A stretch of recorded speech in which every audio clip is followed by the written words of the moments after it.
প্রিয় শিক্ষার্থীরা, আশা করি ভালোই আছো। আমিও ভালো আছি। আমার ঘরে আমার স্কুল অনলাইন ক্লাসে তোমাদের স্বাগতম। আমি সৈয়দ মুজাম্মেল আহমদ, অ্যাসিস্ট্যান্ট টিচার, আখড়া নাসরিন নবী পাইলট গার্লস হাই স্কুল। গত ক্লাসে আমি ন্যারেশনের কিছু নিয়ম দেখিয়েছিলাম। আমি আজকে তোমাদেরকে ইন্টারগ্রেটিভ সেন্টেন্সের ন্যারেশন কীভাবে করতে হয় তার কিছু নিয়ম দেখাবো। তোমরা মনোযোগ সহকারে ক্লাসটি দেখবে এবং প্রয়োজনীয় অংশ খাতায় লিখবে। আমি কিছু উদাহরণ দিচ্ছি। এর আগে আমরা ইন্টারগ্রেটিভ সেন্টেন্স কাকে বলে একটু বলে নিই। ইন্টারগ্রেটিভ সেন্টেন্স যেই সেন্টেন্স দ্বারা কাউকে বা কোনো কিছু সম্পর্কে জানার জন্য প্রশ্ন জিজ্ঞাসা করা হয়, বা কোনো বিষয় সম্পর্কে জানার জন্য, বা কোনো বস্তু সম্পর্কে বা কোনো ব্যক্তি সম্পর্কে জানার জন্য প্রশ্ন জিজ্ঞাসা করা হয়, তার নাম হলো ইন্টারগ্রেটিভ সেন্টেন্স। যেমন what is your name, did you buy a car, when did you go there ইত্যাদি। অর্থাৎ ইন্টারগ্রেটিভ সেন্টেন্স কাউকে কোনো কিছু সম্পর্কে বা কোনো বিষয় সম্পর্কে বা কোনো বস্তু সম্পর্কে জানার জন্য যে প্রশ্ন জিজ্ঞাসা করা হয় তার নাম হলো ইন্টারগ্রেটিভ সেন্টেন্স। আজ আমরা ইন্টারগ্রেটিভ সেন্টেন্সের ন্যারেশন করব। Direct. Mina said to me, Mina said to me, did I buy a pen? প্রশ্ন চিহ্ন দিতে হবে, ইনভার্টেড কমা। এখন আমার রিপোর্টিং ভার্বটা, আমার আগের যে নিয়মগুলো করছিলাম প্রিয় শিক্ষার্থীরা, এই যে টেন্সের নিয়মের যে ন্যারেশনগুলো করছিলাম, প্রেজেন্ট ইনডিফিনিট থাকলে past indefinite present continuous, reporting verb যদি পাস্টে থাকে তাহলে প্রেজেন্ট ইনডিফিনিট থাকলে পাস্ট ইনডিফিনিট প্রেজেন্ট কন্টিনিউয়াস হলে পাস্ট কন্টিনিউয়াস, প্রেজেন্ট পারফেক্ট হলে past perfect, present perfect continuous হলে পাস্ট পারফেক্ট কন্টিনিউয়াস। তদ্রূপ পাস্ট ইনডিফিনিট হলে পাস্ট পারফেক্ট, পাস্ট কন্টিনিউয়াস হলে পাস্ট পারফেক্ট কন্টিনিউয়াস, এবং পাস্ট পারফেক্ট এবং পাস্ট পারফেক্ট কন্টিনিউয়াস টেন্স কোনো পরিবর্তন হবে না। তদ্রূপ ফিউচার টেন্স হলে শুড উড ব্যবহার করে আমরা ন্যারেশন করেছিলাম। ইন্টারগ্রেটিভ সেন্টেন্সের জন্য কোনো টেন্সের যে নিয়মটা এটা সম্পূর্ণই তোমাকে অনুসরণ করতে হবে, এবং আমরা শুধু এই ইন্টারগ্রেটিভ রিপোর্টেড স্পিচটা ইন্টারগ্রেটিভ, এটাকে আমরা অ্যাসারেটিভ করে দিতে হবে, এবং টেন্সের পরিবর্তনটা আগের নিয়মই হবে। আর সেট টু থাকলে এখানে আমরা আস্কড ব্যবহার করব। সেট টুর পরিবর্তে আমরা আস্কড, রিপোর্টিং ভার্বটা আস্কড ব্যবহার করব, অথবা ইনকোয়ার অফও ব্যবহার করা যায়। তাহলে Mina asked, present tense, present formula ask বা আস্কড হবে, আর পাস্ট টেন্সে আস্কড হবে। Mina asked me. এখানে আমরা ইফ বা ওয়েদার ব্যবহার করতে পারি।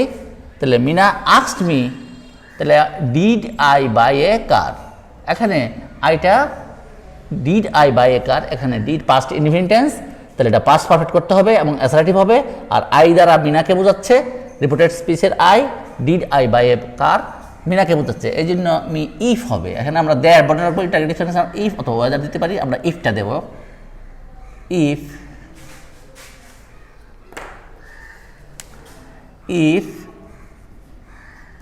if Mina asked me if she had bought a pen, এবং ইন্টারগ্রেটিভ ফুল স্টপ বসবে। তাহলে ন্যারেশনটা হলো Meena said to me did I buy a pen. এখানে রিপোর্টেড স্পিচটা পাস্ট ইনডিফিনিট টেন্স এবং ইন্টারগ্রেটিভ সেন্টেন্স, এবং আমরা রিপোর্টিং ভার্বটা পাস্ট ফর্মে আছে। আমরা পাস্ট ফর্মে থাকলে আমরা আস্ক দেব, প্রেজেন্ট ফর্মে থাকলে শুধু আস্ক দেব, আর থার্ড পারসন সিঙ্গুলার হলে আস্ক অ্যাজ দিতে হবে। এখন যেহেতু এটা সেট টু আছে, আমরা আস্ক দিলাম, রিপোর্টিং ভার্বটা পরিবর্তন করলাম, মিনা আস্কড মি, দুইটা কমা তুলে দেবো, এবং এখানে আমরা আর আগের মতো দ্যাট দিব না, এখানে আমরা ইফ দেব। হ্যাঁ, ইফ দিয়ে আমরা পরবর্তী যে রিপোর্টেড স্পিচটা আছে এটার সেই সাবজেক্টটা আই, এটা মিনাকে বোঝাচ্ছে যেহেতু, তাই মিনার পরিবর্তে আমরা সি দিলাম।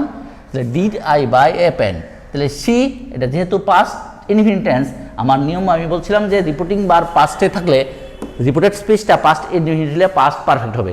তাহলে এখন if she had bought a pad, এটা পাস্ট পারফেক্ট হয়ে গেল। আমি আরেকটা সেন্টেন্স করি, mother says to me mother says to me, shall I cook food? আমি ছোট সেন্টেন্স দিলাম, shall I cook food, এটা ফিউচার ইনডিফিনিট টেন্স, কিন্তু আমার রিপোর্টিং ভার্ব প্রেজেন্ট ফর্মে আছে, রিপোর্টিং ভার্ব প্রেজেন্ট ফর্মে আছে। আবার টেন্সের আমরা কোনো পরিবর্তন করতে পারবো না। মাদার এখানে ASKS আস্ক মি, দুইটার মাঝখানে কমা উঠে যাবে এবং ইফ বসবে। If shall I cook food, I মাদারকে বোঝাচ্ছে, এই জন্য শি উইল কুক ফুড। প্রিয় শিক্ষার্থীরা দেখতে পারছো, এবার রিপোর্টিং ভার্বটা প্রেজেন্ট ফর্মে থাকাতে রিপোর্টেড স্পেসটা টেন্সের কোনো পরিবর্তন হতো না। শ্যাল আই কুক ফুড এটা ফিউচার ইনডিফিনিট, কিন্তু শি উইল কুক ফুড এটাও প্রেজেন্ট ইনডিফিনিট। শুধু ইন্টারগেটিভ সেন্টেন্স থেকে এটা আমরা অ্যাসার্টিভ সেন্টেন্সে রূপান্তর করলাম, কিন্তু টেন্সটার কোনো পরিবর্তন হলো না। আমি আরেকটা সেন্টেন্স দিই, দে said to me, they said to me, did we, they said to me, did we buy a car? Did we buy a car? এবার দেখো রিপোর্টিং ভার্বটা আমার পাস্ট ফর্মে আছে এবং did we buy a car, they said to me did we buy a car, এটা past indefinite আছে। তাহলে reported স্পিচটা যেহেতু পাস্ট ইনডিফিনিট, এটা আমার পাস্ট পারফেক্ট করতে হবে। এবার দেখো দে এস আস্কড মি, আমরা কমাতলে ইফ দিব, ডিড উই দ্বারা দেখে বোঝাচ্ছে, এই জন্য দেই হবে দে had bought a car, এটা রিপোর্টেড স্পিচটা পাস্ট ইনডিফিনিট ছিল এবং রিপোর্টিং ভার্বটা পাস্টে ছিল, এই জন্য এটা পাস্ট পারফেক্ট হয়ে গেছে। Father said to his sons, are you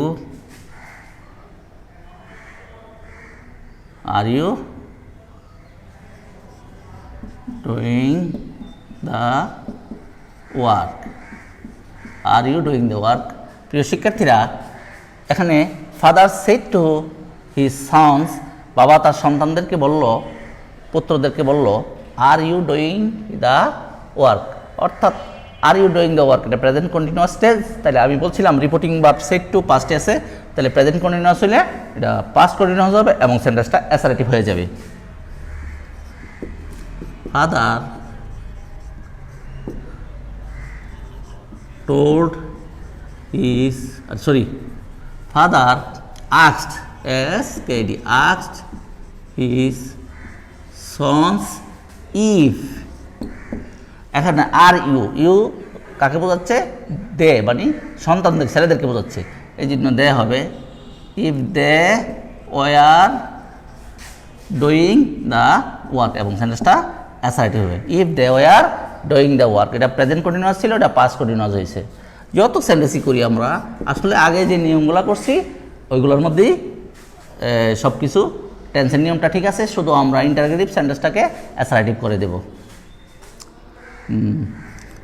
She said to me, where you playing cricket? আমার রিপোর্টেড স্পিচটা পাস্ট কন্টিনিউয়াস টেন্স আছে, রিপোর্টেড স্পিচটা আমার পাস্ট কন্টিনিউয়াস টেন্সে আছে এবং ওয়ার ইউ প্লেয়িং ক্রিকেট এখানে রিপোর্টিং ভার্বটা পাস্ট ফর্মে আছে। আর এখন আমরা এটাকে she said to me were you দ্বারা আমরা মিকে বোঝাচ্ছে, এই অনুসারে পরিবর্তন করব। শি সেড টু তাহলে আক্স লিখব, আক্স মি, কমা উঠে ইফ বসবে, if were you playing cricket, were you playing you, if I, এটা পাস্ট কন্টিনিউয়াস আছে, এটা পাস্ট ইন্ডিভিজুয়ালে পাস্ট পারফেক্ট, পাস্ট কন্টিনিউয়াস দিলে past perfect continuous. If I had been, if I, এটা পাস্ট কন্টিনিউয়াস আছে, past perfect if I had been playing cricket, এবং assertive হয়ে যাব। Why are you playing cricket, এটা পাস্ট কন্টিনিউয়াস আছে, তাহলে এটা পাস্ট পারফেক্ট কন্টিনিউয়াস হবে, if I had been playing cricket, if I had been playing cricket. আরও লিখতে পারি আমরা, রানী said to Rina,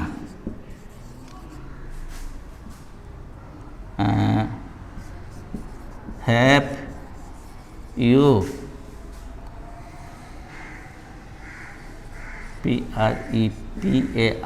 prepared your lesson, lesson, lesson,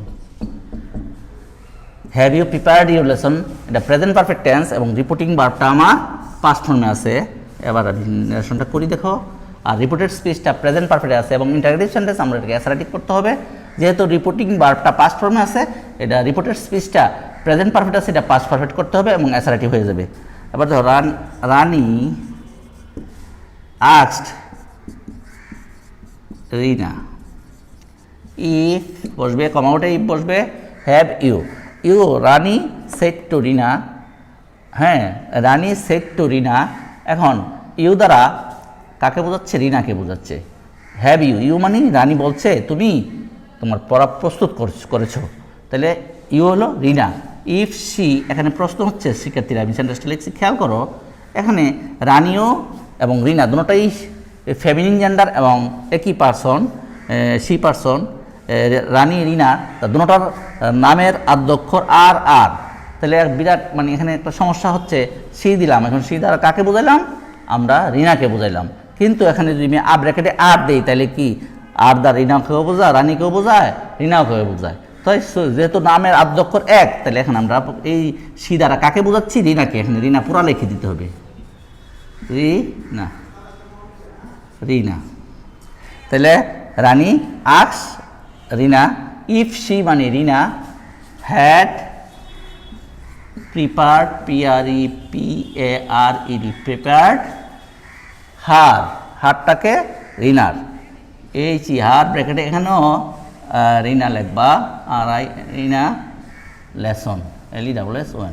তাহলে আমি ন্যারেশনটা আবার বলি, রানী সেড টু রিনা, এখানে রিপোর্টিং ভার্বটা আমার পাস্ট ফর্মে আছে, আর রিপোর্টেড স্পিচটা have you prepared your lesson, এবং প্রিপারটা রিপোর্টেড ভার্ব। এখানে have you prepared your lesson, এটা প্রেজেন্ট পারফেক্ট টেন্সে আছে এবং এটা ইন্টারোগেটিভ সেন্টেন্স। আমার রুলস হলো, আমরা ইন্টারোগেটিভ সেন্টেন্সের ন্যারেশন করার সময় আমরা রিপোর্টিং ভার্বটা পরিবর্তন করে আস্কড এগুলো দিব। এখানে যেহেতু পাস্ট টেন্স, আমি আস্কড দিলাম সেটটির পরিবর্তে রিনা, এবং কমা তুলে এখানে আমরা ইফ ব্যবহার করব, ওয়েদারও ব্যবহার করতে পারি, আপনারা ইফটা দিয়ে করি। তাহলে ইফ হ্যাভ ইউ দ্বারা কাকে বোঝাচ্ছে? দেখো, রানী সেড টু রিনা, রানী রিনাকে বললো হ্যাভ ইউ মানে রিনা, তাহলে ইফ সি, এখানে আমরা ব্র্যাকেটে সি, রানী এবং রিনা দুইটাই ফেমিনিন জেন্ডার এবং তাদের নামের আদ্য অক্ষর আর, এই জন্য সি দ্বারা যেহেতু আমরা রিনাকে বোঝাচ্ছি, যেহেতু তাদের নামের আদ্য অক্ষর এক আর, তাই আমি পুরা রিনা লিখে দিলাম ব্র্যাকেটে। ইফ সি হ্যাড প্রিপার্ড হার মানে এখানে হার মানে রিনার, ব্র্যাকেটে রিনা লিখে দিলাম লেসন। আশা করি ন্যারেশনটা বুঝতে পেরেছ। আমরা এভাবে অনেক উদাহরণ করতে পারবো, তবে তোমাদেরকে ব্যাপারটা বুঝলে আমার মনে হয় 2-3টা সেন্টেন্সই যথেষ্ট। যেমন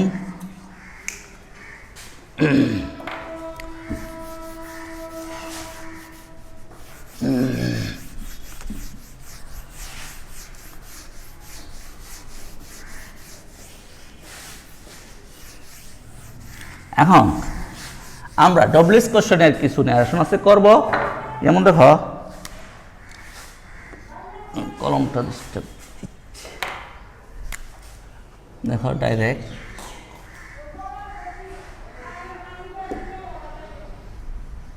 meme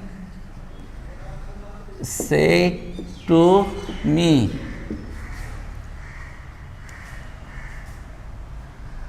meme said to me where you came from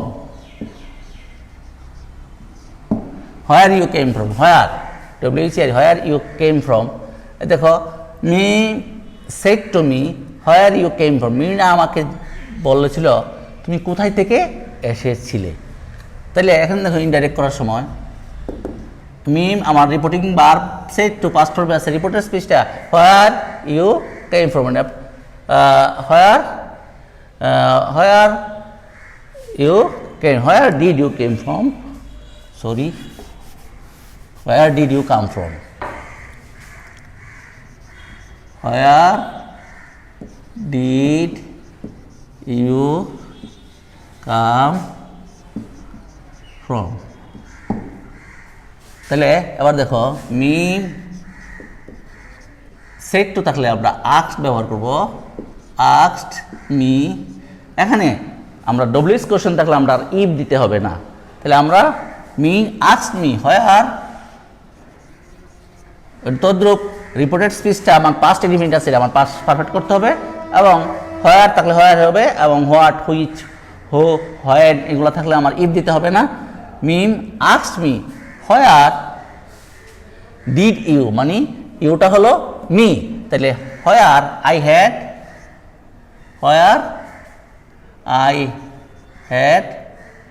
কাম থাকলে হ্যাঁ where I had where did you come from where I had come from F-R-O-M where I had come from এটা পাস্ট ইনডিফিনিট ছিল এটা পাস্ট পারফেক্ট হয়েছে আমি আরও লিখতে পারি নিপা said to me হ্যাঁ which WHIC which pen do you want তুমি কোন কলমটা চাও which pen do you want Nipa said to me which pen do you want তদ্রূপ নিপা asked me which থাকলে আপনার ইফ দিতে হবে না which pen do you want এটা প্রেজেন্ট ইনডিফিনিট টেন্স যেহেতু রিপোর্টিং ভার্বটা পাস্ট ফর্মে আছে এটা পাস্ট ইনডিফিনিট হবে which pen do you মানে মি আই ওয়ান্টেড সেন্টেন্সটা অ্যাসার্টিভ হয়ে যাবে which pen do you want এটা প্রেজেন্ট ইনডিফিনিট এটা আই ওয়ান্টেড মানে ইউটা মিকে বোঝাচ্ছে এই জন্য আই ওয়ান্টেড হয়েছে mother said to her son when did you mother said to her son when did you prepare your lesson interrogation tense এবং past indefinite tense when did you prepare your lesson তাহলে mother said to her son তাহলে এখন আমরা করতে পারি said to past ফর্মে আছে mother asked her সন এখানে হোয়েন আছে হয়নি হবে ইফ দিতে হবে না when did you prepare your lesson you mother said to her son মানে ইউ মানে সন ছেলে তাহলে mother asked her son when he মানে ছেলে হ্যাড প্রিপার্ড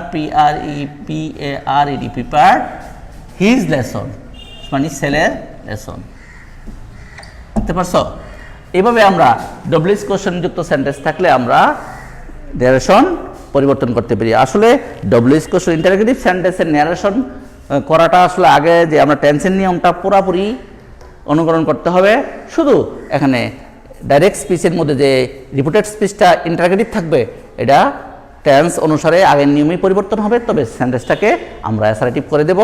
এবং এখানে আগে আমরা অ্যাসারেটিভ সেন্টেন্স বা অন্যান্য নিয়মের মধ্যে যেখানে আমরা সেট টু থাকলে টোল্ড বা টেলস অথবা সেট টু থাকলে টেল ব্যবহার করেছিলাম, এখন ইন্টারোগেটিভ সেন্টেন্সে আমরা আস্কড ব্যবহার করব।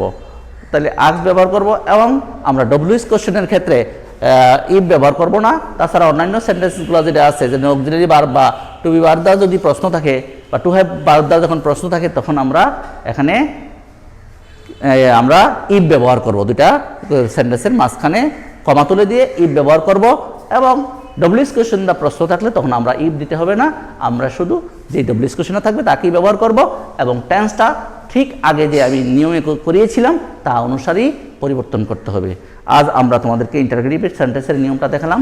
প্রিয় শিক্ষার্থীরা, তোমরা বাসায় এই ক্লাসটা অনুশীলন করবে এবং ইন্টারোগেটিভ সেন্টেন্সের উপরে ডব্লিউএস কোশ্চেন দিয়ে 10টি এবং অক্সিলারি ভার্ব বা to have verb to verb দিয়ে 10টি, মোট 20টি ন্যারেশন করবে এবং তা নিজে নিজে বইয়ের সাথে মিলিয়ে এবং আমার ক্লাসের সাথে মিলিয়ে মূল্যায়ন করবে। আজ রাখি, সবাইকে ধন্যবাদ।